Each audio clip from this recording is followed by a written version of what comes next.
All right, artist. If you haven't gotten this far with your project, then you're working until you get to this stage where the heart is colored in and a pattern of stripes with warm colors. So 2 or more colors repeating again and again. Our warm colors were our reds, pinks, orange, yellow.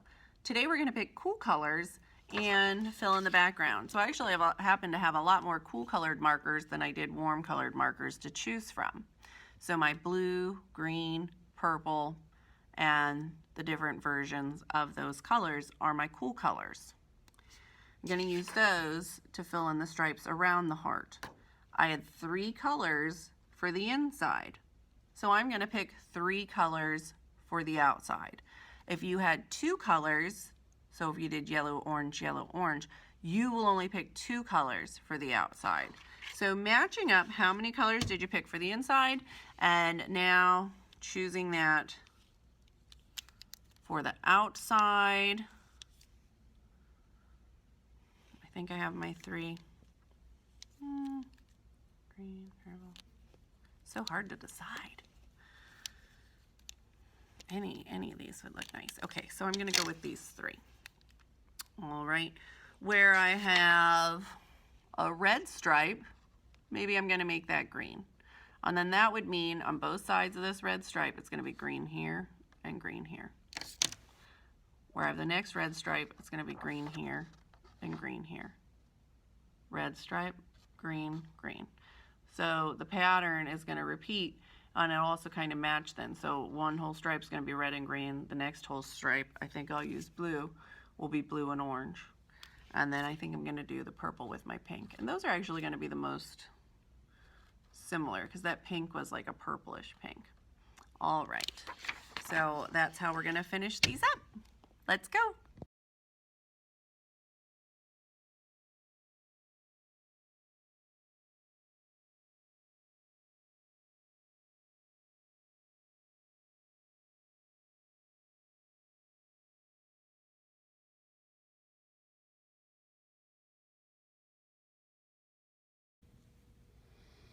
All right, so my picture is really starting to come along.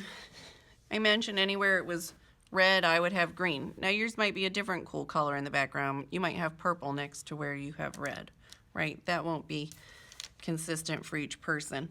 While I had my green out, I knew I could just match it up anywhere I had a red stripe. I will do the same thing over here. You might have also noticed sometimes I turn my paper, right? Sometimes it's easier for me to do my coloring near the top and on the right. You don't have to turn your paper around, but that's sometimes something that works well for me. Now, this trickier stripe, because it's broken into 3 parts, because it's where the dip of the heart goes. So this part was a little bit broken up. Next is going to be purple. So mine's going to go blue, purple, green, blue, purple, green, blue, purple, green. And so, keeping with my best coloring, kind of creating a border. This actually looks like there would be a little, no, I guess that would come all the way down. Sorry.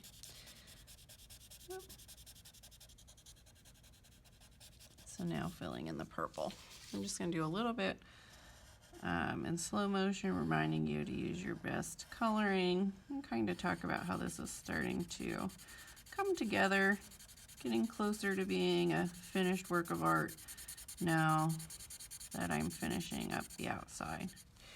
It takes a long time, a lot longer anyway, to do your best coloring. But boy, it sure does end up being worth it, I think, because I end up having something that I'm proud of. I have something that when I show somebody, they can look at it right away. They would know, wow, you really took your time and did your best. So there's no scribbling marks, right? Oh, now you can start to see how it kind of pops up just a little bit, right? Just creating a little bit of illusion. The warm color kind of comes forward or towards us, and then those curved lines also kind of create this idea that it pops up and then comes back down. So I will work on finishing mine. You can work on finishing yours. And I cannot wait to see your finished works of heart. Haha, get it? Hearts and it's art. Finished works of heart. All right, elementary artist. Enjoy your coloring. Please, if you're remote, this would be a nice one to share your artwork with me, right? And if you're in person, of course, I will get to see it. All right.